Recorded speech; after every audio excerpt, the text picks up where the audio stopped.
Breaking news, US nag-deploy ng Dark Eagle hypersonic missile na kayang umabot sa China.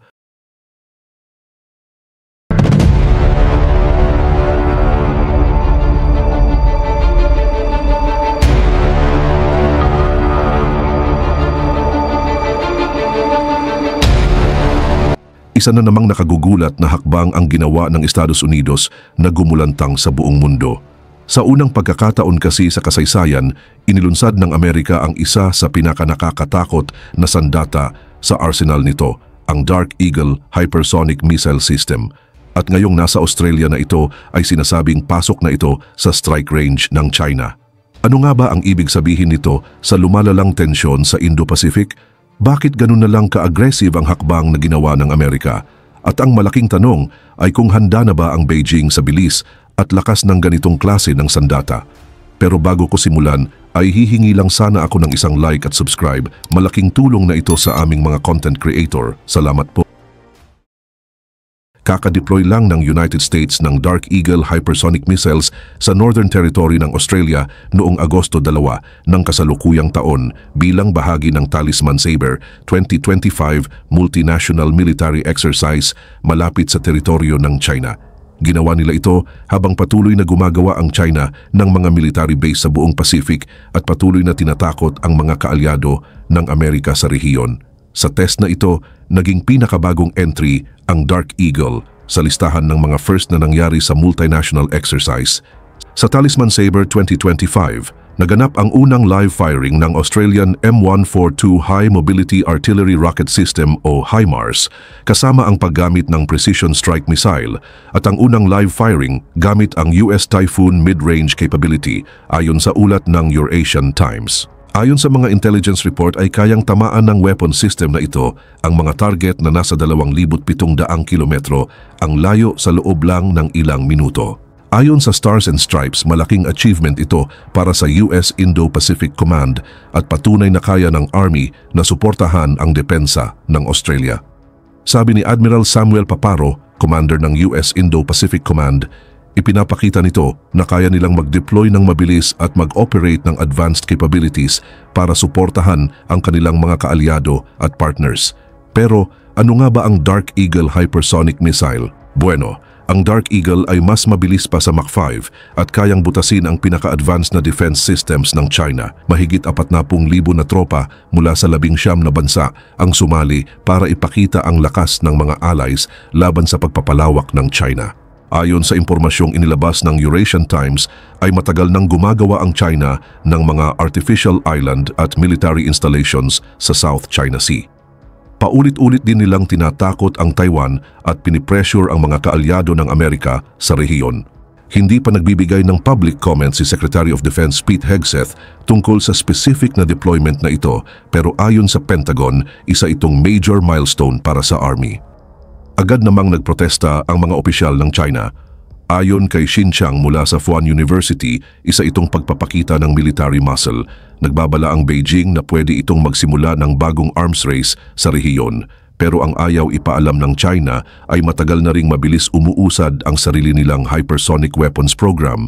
Sa makatuwid, nakapagsagawa na sila ng maraming tests para makagawa ng armas na kayang lampasan ang depensa ng Amerika.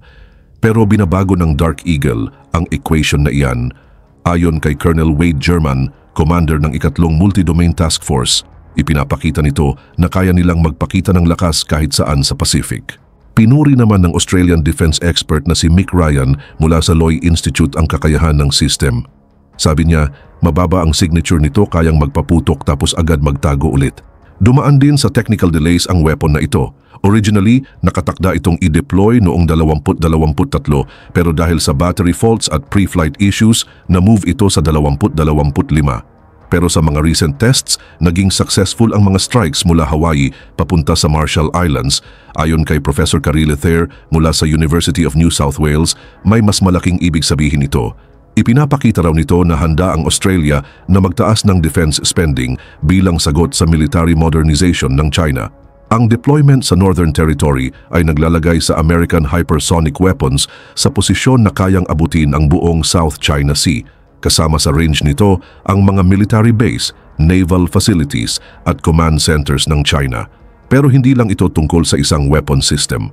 Kasama rin sa exercise ang bagong HIMARS rocket systems ng Australia at ang Typhoon mid-range missiles ng Amerika. Sinasabi ng mga Chinese analysts na hindi maapektuhan ang strategic position nila, pero ang mabilis nilang protesta at mga babala tungkol sa stability ng rehiyon ay nagpapakita ng kabaligtaran.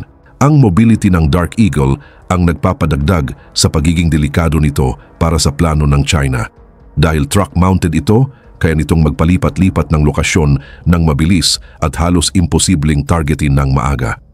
Para sa administrasyon ni President Trump, tinutupad ng deployment na ito ang pangako tungkol sa pagtapat sa China at pagsuporta sa mga kaalyado. Ipinapakita nito na nangunguna ang Amerika mula sa posisyon ng lakas at hindi ng kahinaan. Ngayon, ang tanong, bibili ba ang Australia ng sarili nilang Dark Eagle systems? Ayon sa mga defense sources, nagsimula na raw ang negosasyon. Ang deployment na ito ay nagsisimula ng bagong yugto sa defense strategy sa Pacific. Hindi na lang pambansang asset ang American hypersonic weapons, kundi naka-forward deploy na sila kung saan naroon ang banta. Samantala, inanunsyo ng Russia ang mass production ng pinaka-deadly nitong ballistic missile at na-deliver na ang unang batch sa combat units. Ginawa ito kasabay ng pagyayabang kamakailan lang ni Putin tungkol sa Oreshnik hypersonic missile system na umabot na sa full operational status. Ayon kay Putin, handa na ang unang mass-produced na Oreshnik system, pati ang unang missile sa serye at naibigay na ito sa tropa para gamitin. Kumpirmado ng maraming defense sources na tumatakbo ang missile na ito sa Mach 10 hanggang Mach 12 at kayang tumama kahit saan sa Europe. Pero ito ang dahilan kung bakit delikado ito para sa interes ng Amerika, ang Oreshnik, kasi ay may dalang multiple independently targetable warheads at bawat isa ay may kasamang ilang submunitions na pwedeng nuclear o conventional. Galing ang intermediate range ballistic missile na ito sa Russia's RS-26 RUB program, pero mas pinahusay pa ang hypersonic capabilities nito. Tinatayang nasa 800 hanggang 4,000 kilometro ang range nito depende sa payload configuration ayon sa mga defense analysts. Binigyang diin ni Putin sa press conference na tuloy-tuloy na ang serial production. Unang ginamit ng Russia ang armas na ito noong Nobyembre 21, 2024 para tamaan ang isang Ukrainian weapons factory sa Dnipro. Dummy warheads lang na walang pampasabog ang ginamit sa ataking iyon at nagsilbi lang iyon bilang demonstration ng kakayahan, hindi para manira. Dahil sa hypersonic speed ng missile, halos imposibleng tamaan ito gamit ang kasalukuyang defense systems. Kinumpirma rin ni Putin ang plano ng deployment kasama si Belarusian President Alexander Lukashenko. Sabi niya, pinag-uusapan na ang pag-deploy ng system sa Belarus. Kung mangyayari ito, mailalagay ang mga missile na ito mismo sa silangang border ng NATO, ilang minuto lang mula sa malalaking kabisera ng Europe. Sumagot naman si Lukashenko at sinabing, handa silang tumanggap ng advanced Russian defense assets sa lupa ng Belarus bilang tugon sa mga aktibidad ng NATO sa rehiyon. Mahalaga ang timing nito dahil nagbubukas ito ng seryosong tanong tungkol sa kahandaan ng missile defense ng Amerika sa ilalim ng kasalukuyang liderato. Wala pang pahayag si President Trump o si Defense Secretary Pete Hegseth tungkol sa development na ito. Tahimik din ang mga opisyal ng NATO kahit malinaw ang banta sa seguridad ng alliance. Ang missile na ito ay kabilang sa kategoryang dating ipinagbabawal ng 1987 INF Treaty, pero parehong umatras ang Amerika at Russia sa kasunduan noong 2019 na nagbukas ng pinto para sa arms race na ito. Ang solid fuel design ng Oreshnik ay nagbibigay daan para sa mabilis na deployment mula sa mobile launchers na nagpapahirap para ito ay matrack o matarget ng maaga. Ayon sa mga Russian defense sources, kaya ng missile na ito talunin ang kahit anong kasalukuyang Western missile defense system dahil sa kombinasyon ng bilis, maneuverability at multiple warheads. Nagkakaroon ito ng tinatawag ng mga eksperto na saturation effect, kaya ng bawat missile na talunin ang depensa sa pamamagitan ng pag-release ng napakaraming submunitions. Habang nagdiriwang ang Russia sa mass production, nananatili pa rin sa testing phase ang US hypersonic program. Ang agwat na ito ay nagbibigay sa Moscow ng malaking advantage sa anumang susunod na confrontation o negotiation. Ayon sa intelligence reports, plano ng Russia na gumawa ng daan-daang ballistic missile na ito sa loob ng susunod na 12 buwan. Tinatayang nasa 50 milyong dolyar ang halaga ng bawat isa na nagpapakita ng malaking investment ng Russia sa programang ito.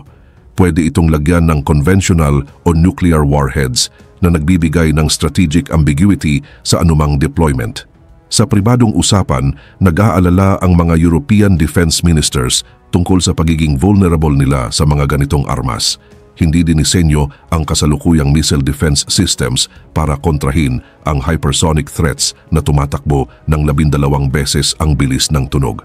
Kayang marating ng Oreshnik ang Berlin sa loob ng 4 na minuto mula sa posibleng launch sites. Binabago ng development na ito ang buong security equation sa Eastern Europe at hinahamon ang strategic dominance ng Amerika. Ang kakayahan ng Russia na mag-mass produce ng hypersonic weapons habang nahihirapan pa sa development ang Amerika ay malaking pagbabago sa military balance. Ngayon, ang tanong ay kung tutugon ba ang Washington sa pamamagitan ng pagbilis ng defense programs o hahayaan nilang lumaki pa ang capability gap na ito. Sa pag-deploy ng Amerika ng Dark Eagle hypersonic missiles sa Pacific at sa mass production naman ng Russia ng Oreshnik ballistic missiles, malinaw na pumasok na tayo sa bagong yugto ng modernong arms race. Magkabilang panig, parehong nagpapakita ng lakas at teknolohiya na halos imposibleng salagin ng kasalukuyang defense systems. Habang ang Amerika ay naglalagay ng mga advanced na armas malapit sa China, at ang Russia naman ay naglalapit ng sarili nilang hypersonic missiles sa mga pintuan ng Europe, mas umiinit ang tensyon sa magkabilang dulo ng mundo. Ito ay hindi na simpleng pagpapakita ng kapangyarihan, ito ay isang malinaw na pahayag na handa silang depensahan at ipaglaban ang kanilang interes kahit gaano kataas ang magiging presyo. Sa huli, ang tanong, hanggang saan hahantong ang kompetisyong ito at mas mahalaga, sino ang unang kikilos? At sino ang unang bibigay bago patuluyang sumabog ang apoy ng isang mas malaking digmaan